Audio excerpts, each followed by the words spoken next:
What's up, everyone? Trent here, along with Julia. Hi, guys. We are the Fortress, and we have just come from seeing what? Jurassic World Fallen Kingdom. Yep, Jurassic World 2, also known as Chris Pratt and Dinosaurs. Yep. Yeah, that's all you really need to know. No, we're kidding. We're kidding. There's so much more. Yeah, let's just go into the review.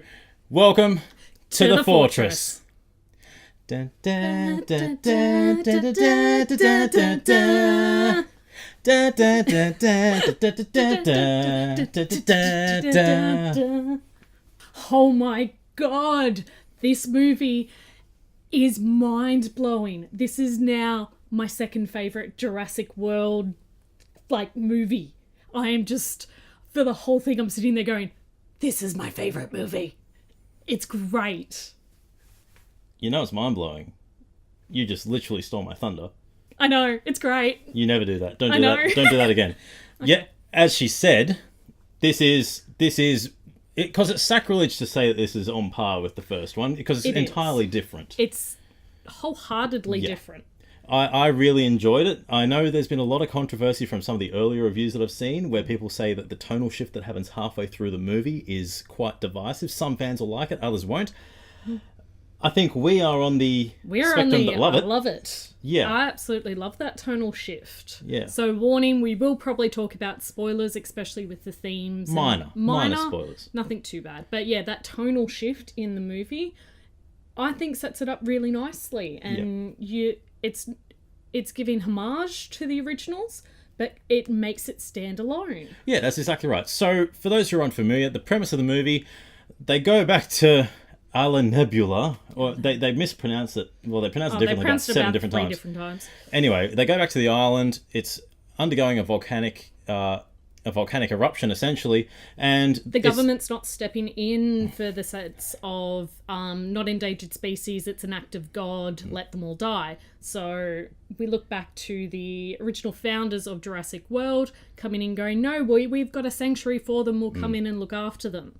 So we see the original gorgeous redhead who you just swooned Bryce over. Bryce Dallas Howard and her glorious behind.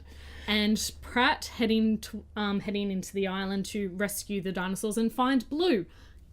And two other characters. Yeah, they weren't too bad. They weren't too bad. The vet was amazing. I loved her. She had sass. She had so much sass. Yeah, so Bryce Dallas Howard's character, she now runs a kind of animal conservation protective kind of protest conservatory, kind of like Greenpeace for dinosaurs. Greenpeace for dinosaurs. And yeah, so she gets approached by Mills and they go to the island to try and save, and they meet, obviously, military people. And we all know how things with military people go. Things happen and the extinction level event comes to fruition. They manage to escape the island with the military people. It is a very poignant moment. It is. And I think that the visuals in this, especially with the music underscore as well, was brilliant. In the middle. In the middle. It was just great because you're just in there and you're just like, oh. But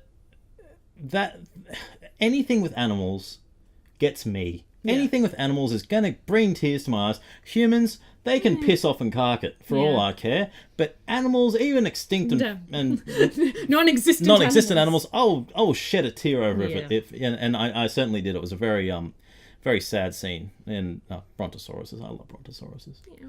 Or is it a brachiosaurus? I'm pretty sure some dinosaur nerd will correct us and think it's a brachiosaurus. Please correct us. Anyway, so they come off the island, and that's where we learn about, obviously, the villainous plot that's afoot, and we see Henry Wu back. Somehow he's still alive and not dead. Yeah, he's he's always there, and he's always in the background. He always turns up in almost every single movie with this. He's conniving, and you just have to laugh whenever he shows up because you just know you're the dickhead that's responsible for all this happening. Yeah. But he didn't really play the dickhead because he recognised that his work wasn't finished in this movie. And this is where the tonal shift halfway through, once we learn about the villainous nature and the plot to kind of sell them off as weapons and all that kind of stuff. And the building of a completely new species as well. Again. That's looking why the importance of Blue happens. Yeah. Bringing back the Indominus Rex and all that aspect. Yeah, I'm so glad he actually did go, no, this is a prototype. Yes.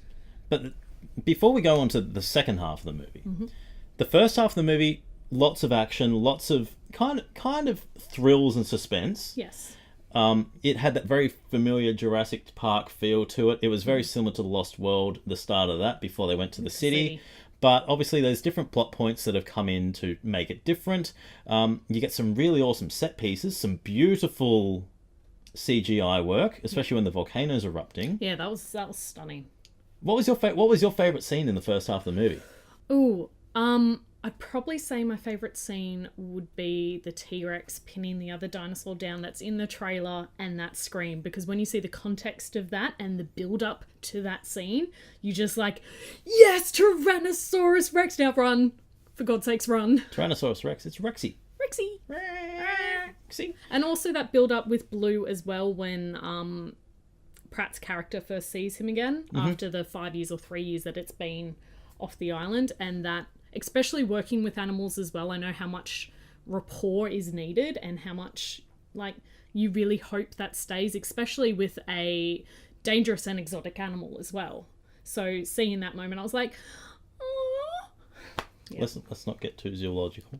I know you're an animal behaviourist, but settle. Hey, new cosplay ID. Settle. Yeah, I know. My favourite scene was the very opening. Yes. The very opening. That was completely different to anything that has been shown in any of the previous movies. And it kind of alluded to what's going to come in the second half of the movie, because it was all dark, it was all gloomy, and everyone assumed that all the animals were extinct. And obviously we know that they're not, because you wouldn't have a movie. But now we've spoken about the first half. The second half of the movie is where this massive tonal shift happens. And it was quite jarring to begin with, because it goes from kind of an action-adventure movie to a thriller/horror movie, which the trailers kind of alluded to, because it had the eerie piano keys and the tapping of the Indoraptor. And I loved it. There were so many homages to kind of key moments and key horror movie tropes that occurred. And the opening of doors and the shadows, and what I absolutely loved, especially with that Indoraptor, was the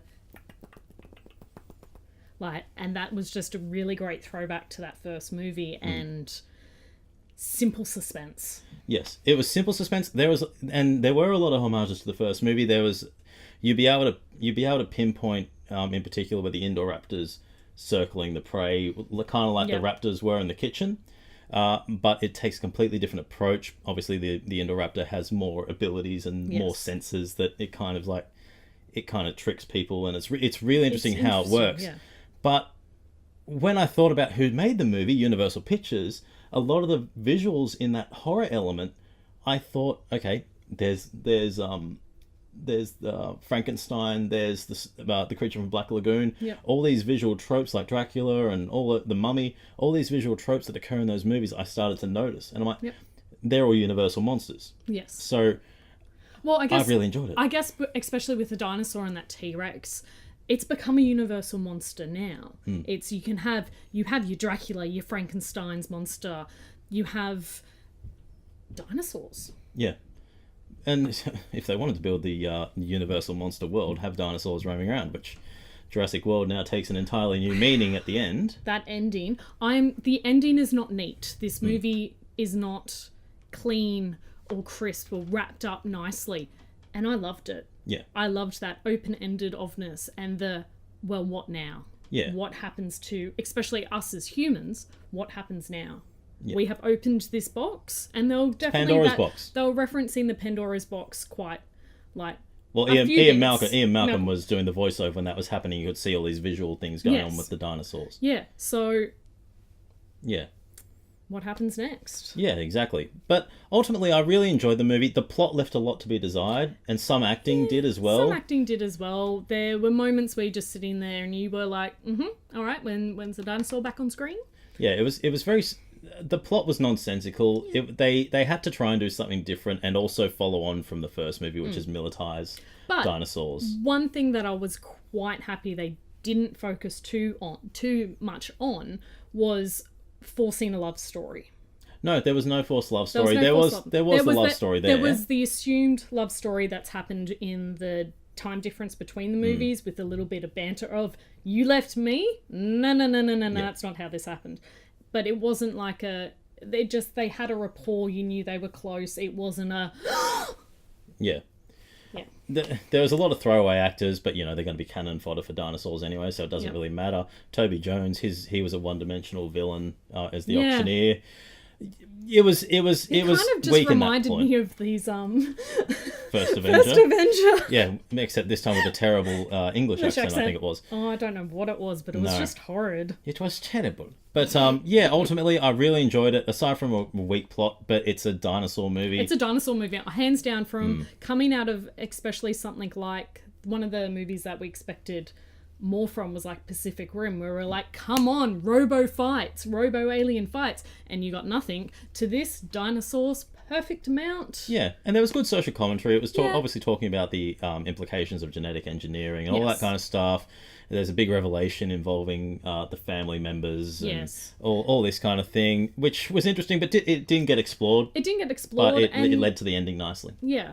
So I really enjoyed it. It's up there. It beat the first one for me, and that's purely because of that tonal shift, where it's something we haven't seen in so long, and it was completely different. It had that horror element that I've been craving in a movie for a while. It reminded me very much of Spielberg's early work. The music behind it. Definitely. At times, the music in the suspenseful moments were a bit too joyous. It kind of had that upbeat tempo where you're meant to feel. You're meant to feel the suspense, but instead they were doing it with the sound instead of... Yeah, I guess I was giggling through a lot of the suspenseful moments because I was just in there... Yeah, okay, I can understand it kind of detracted from some of the more scary moments because you're like, okay, they've done the silent thing, but then they start doing the music to build suspense, and then you see the action, but then the action happens and it just gets the really sharp string part, and you're like, oh, you're detracting from it. Yeah. But that's a minor gripe. Yeah. I had fun. It's a very fun movie. It's a fun movie, yeah. So yeah, I would rate it. I would rate it probably a 7.5. I'd give it an 8 just because I'm such a dinosaur fan and a Pratt fan. Yeah, you're swayed by Pratt. But yeah, we really enjoyed it. Check it out. It's out in the movies now. I'm Trent. I'm Julia. And as always, you're watching The Fortress.